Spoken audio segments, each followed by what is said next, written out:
Hi there, I'm Namish Patel Owen, and you're listening to Live Your True Self, episode number 120.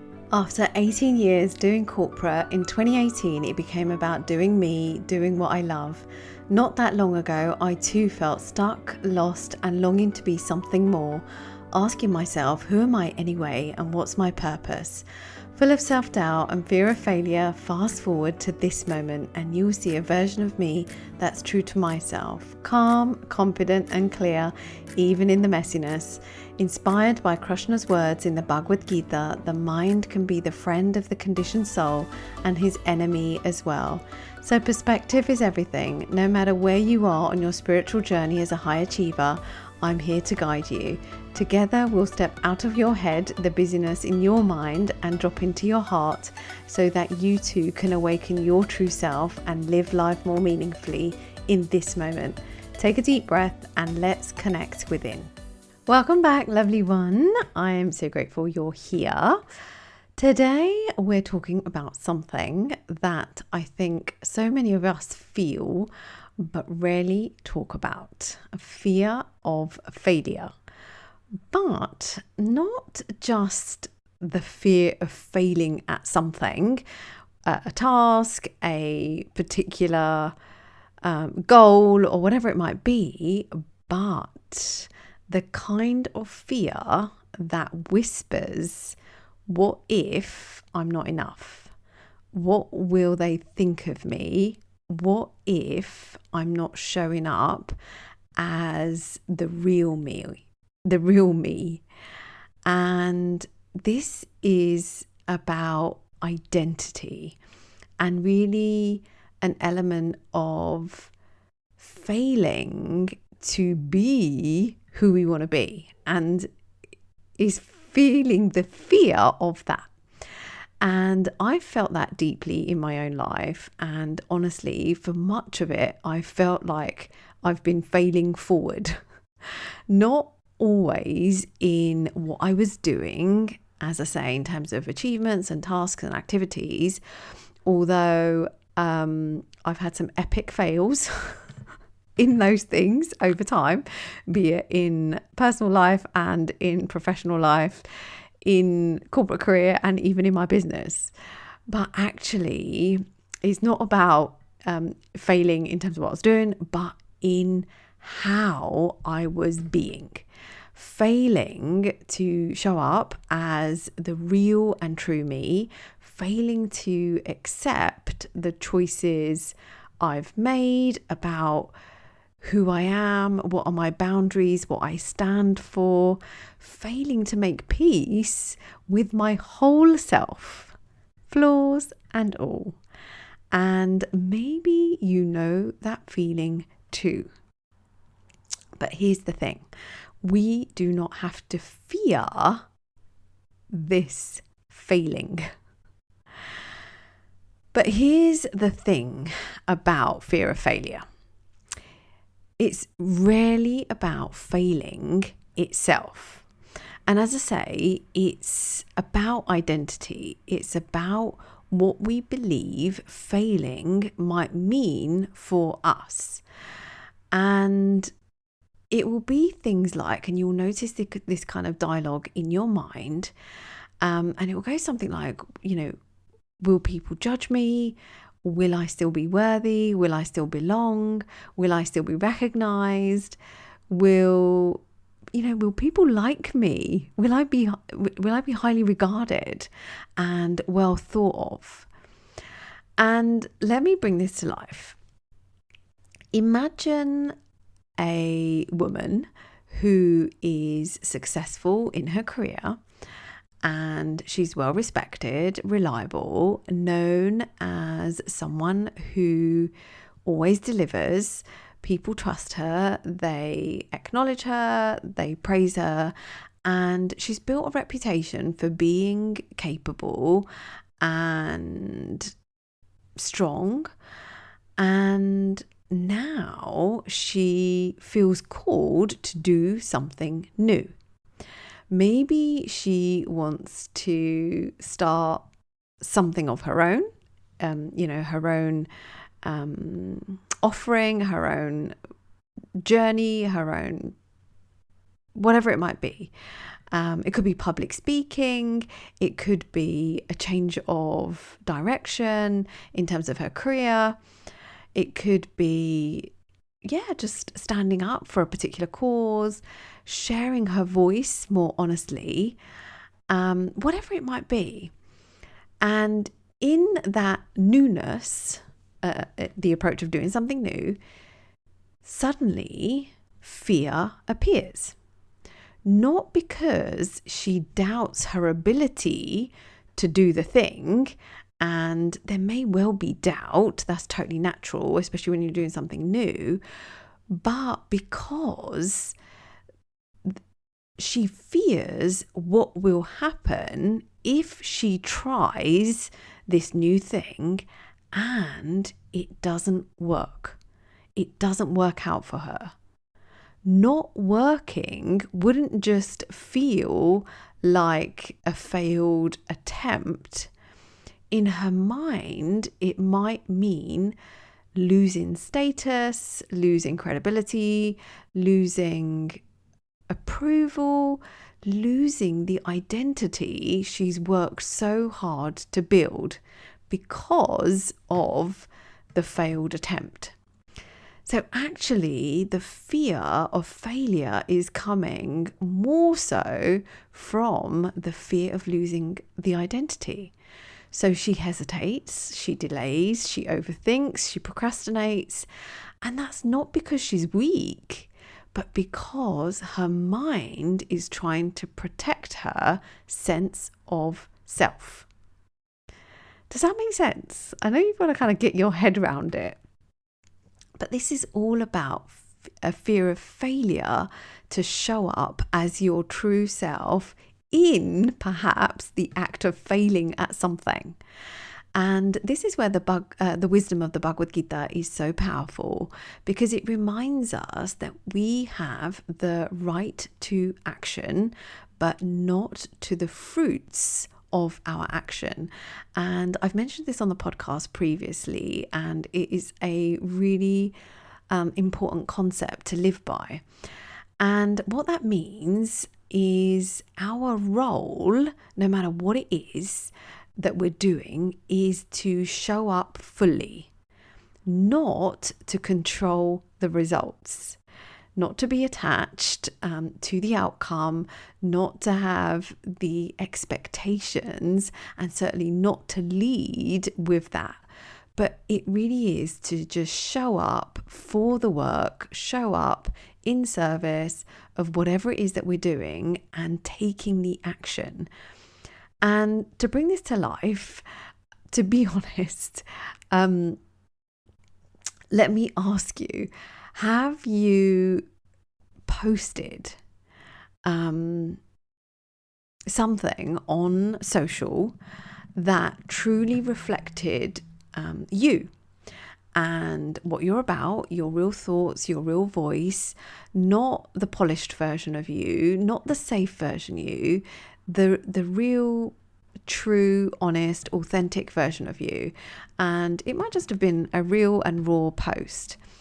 And you post it, and then notice, did you keep checking your phone? How many likes? Who's seen it? Who hasn't liked it yet? Thinking in your mind what people might be thinking. Does that sound familiar? Believe me, I have been there. And let me just say this. In this moment, this is where our peace disappears. This is our own doing. And this is where we become misaligned. And nothing actually happened. No one criticized us. No one rejected us. No one judged us.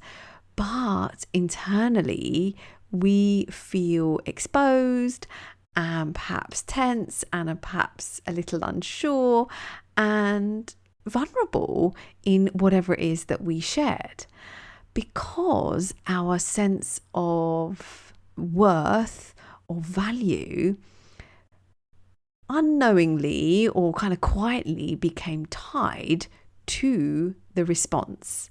So it was the posting, the real and raw, but the attachment came from our expectation of the result. And that's attachment to the outcome. But imagine posting the same thing while rooted in a different place, a place or an energy that says, I shared this because it's true for me, and that's enough. Like, just that. Same action, but different inner experience.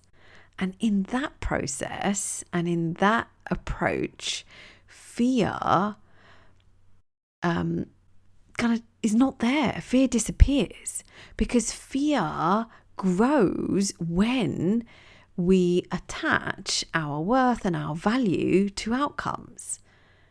But when we do the opposite and just approach it from a place of truth and enoughness, peace then grows, because we anchor our worth and our values in who we are, regardless of the outcome, regardless of the result.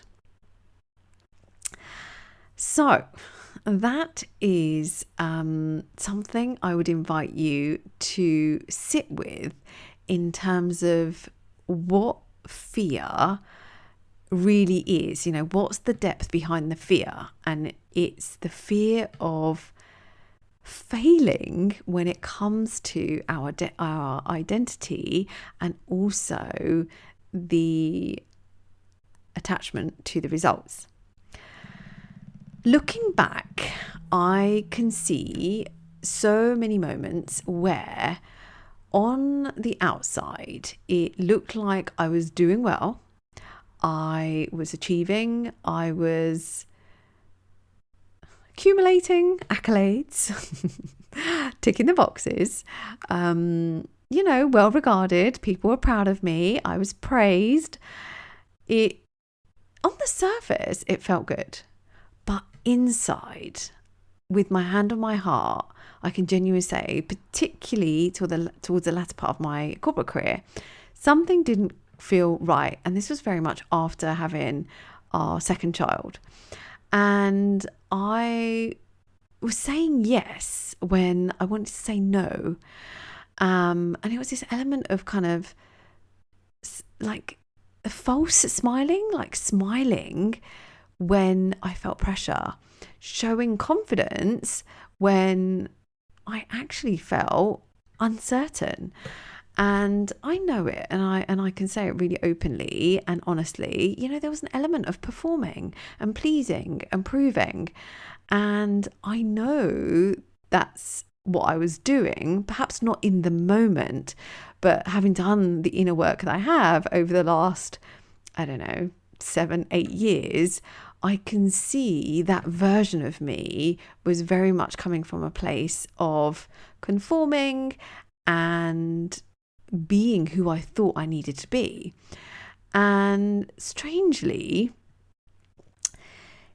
nothing was, going wrong on the surface. Everything looked good, as I say. It felt like inside, though, I was failing. And I was failing where it really mattered. And that was identity. I was failing to be who I truly was. And unsurprisingly, this is where the whole concept of what I teach and what I stand for has come from. And it's, like so much of my story. And I remember a time when I was contemplating leaving my corporate career, and from the outside it didn't make sense.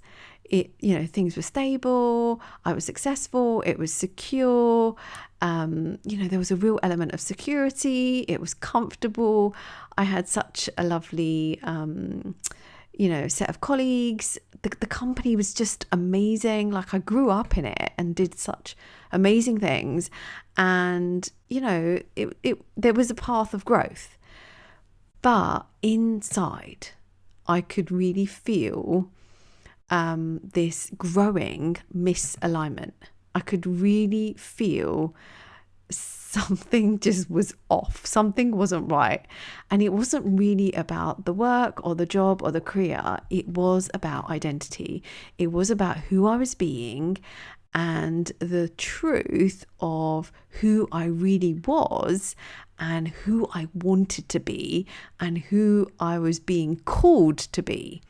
And that misalignment is what pulled me forward and really gave me the courage to do what I did, which was to get better from the sickness, if you've heard that story, but also to leave that chapter of life, my corporate chapter of life, and go pursue another chapter and really lean into my purpose and my calling, which was very much about helping people be who they truly are. And it just so happened that it started with myself. And what I can say is that the real failure isn't something going wrong in your life. The real failure is like slowly, but sometimes intentionally, sometimes unintentionally, stepping away from your true self. For me, I can really see and I can say that is failure. Doing the things, and as I said, I've had some epic failures, especially in business. They're failure. Logically, we've been taught failure is part of the process. Failure is inevitable. You have to keep failing in order to succeed. Yes, I 100% align to those things, and it is part of the journey. But for me, what we're talking about here is failure in terms of really being who you truly are and leaning into that and taking the courage and taking the the first step towards that, and this is our work. And I know so many high achievers carry this quiet and silent failure, and we don't always fear failing because we might not succeed. Sometimes we fear failing because deep down we sense that real success might ask us to finally be who we truly are. And that is the fear of failing. So going back to the Gita also teaches us that it's better to live your own path imperfectly than to live someone else's perfectly. So just pause with that for a moment. It's better to live your own path imperfectly than to live someone else's path perfectly. Because most of us have been conditioned to believe the opposite. We're taught to kind of, get it right, to look right, to do it right, do the things that everyone else is, all the successful people are doing, do it this prescribed way because that will get you to A, B, or C, even if it doesn't quite feel right. But think about this in a really simple, real life way. Imagine you want to get stronger physically. Maybe you start exercising, maybe you attempt your first push-up, let's say, and it's a bit shaky, it's a bit wobbly, it's not graceful. This is you doing your best, maybe on your knees, really with a lot of grit. And now imagine you stop because it didn't look impressive. You're at the gym, for example, and you're trying to do that push up and you think people are watching you and you think that it's impossible and that why are you even trying, and you're failing, because you see someone else who's just doing it effortlessly and naturally, and like, here you are, can't even do one, and there they are, perhaps pushing out 5 or 8 or 10. For me, and really hear this with so much love, that's not failure, that's comparison. Real failure would be never trying to do the press up or the push up because you're worried about how it looks. You're worried about what people think. Instead of the fact that you, the true you, your true self, wants to master how to do a press up. Like, you just have this itch. And deep down in your belly, you can. And it will take work. And you have to practice. And it might hurt. But it feels in alignment to be doing it.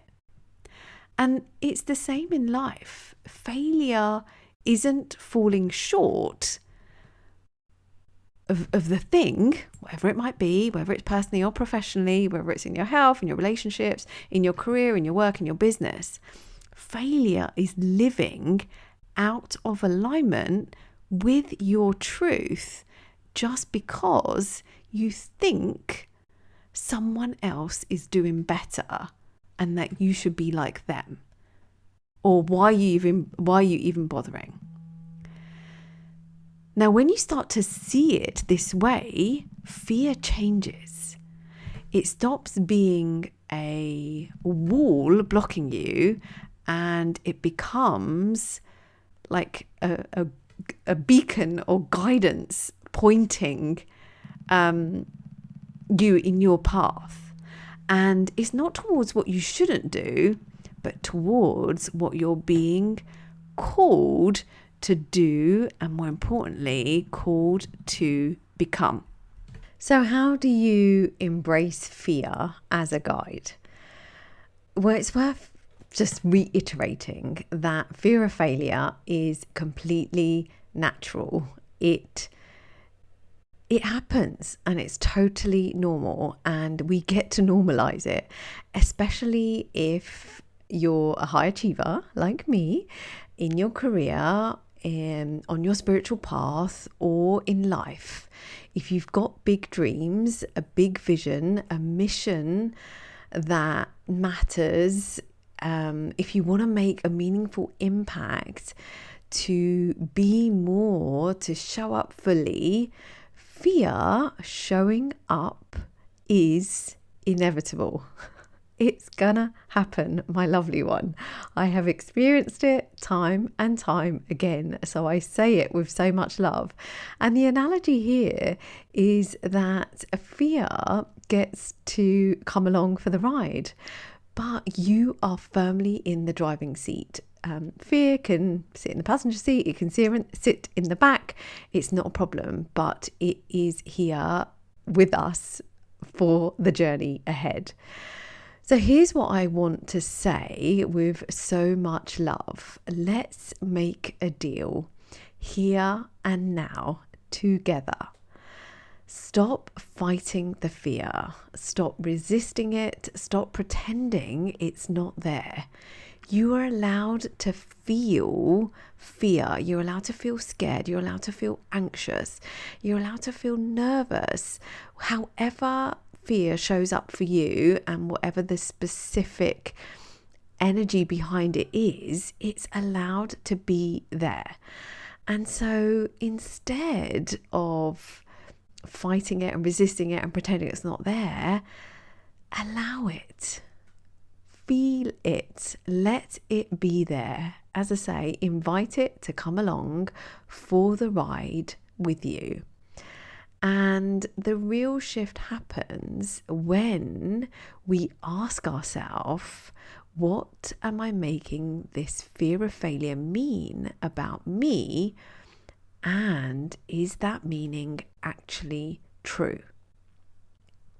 Because the meaning we give to the fear can either stop us or guide us. And again, I have noticed this time and time again for me when I actually pause and take stock and really hear and tap into the wisdom of why the fear is here in the first place.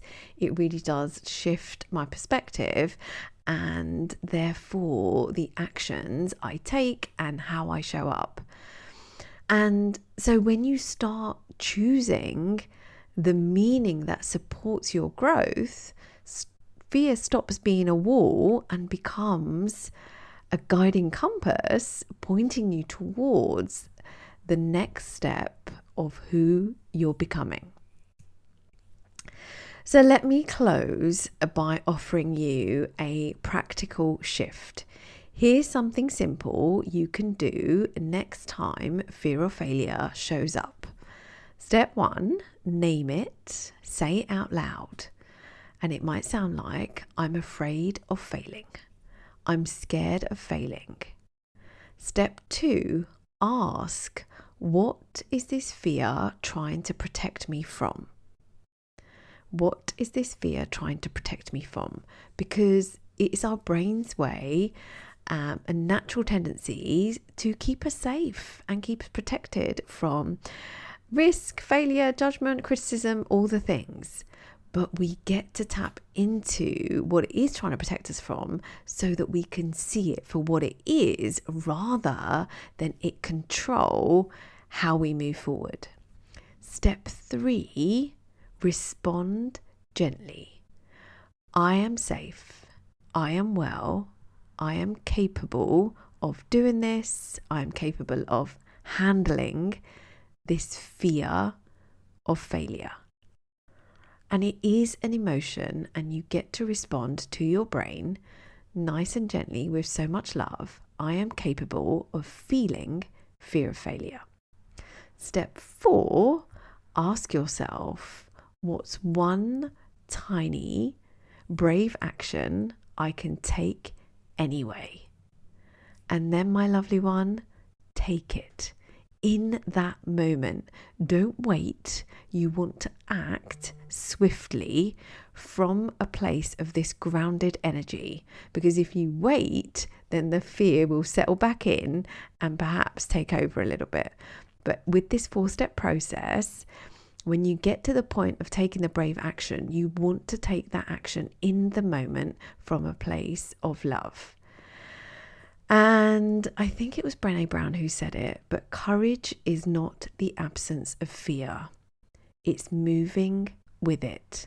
And that's what we're here to do, my lovely one. So if you feel afraid of failing right now, pause, breathe, and listen. Fear might not be blocking you. It might be pointing you towards your next expansion, your next level of growth. And your path doesn't need to be perfection, as sometimes we think it does need to. It needs presence and your true energy. And if you've ever felt like you've been failing forward, know this. Every step that brings you closer to your true self is not failure. It's gold. It's awakening. If this episode spoke to you, share it with someone who is holding themselves back right now, perhaps unknowingly, and take one small brave step today. Your future self is forever grateful. If something from today's episode resonated, I would love to hear your reflections. You're always welcome to send me a note. And if you're ready to create an identity and a life that feels truly aligned with who you are, book yourself a clarity call with me for one-on-one coaching. Simply email support@namishapatelowen.com.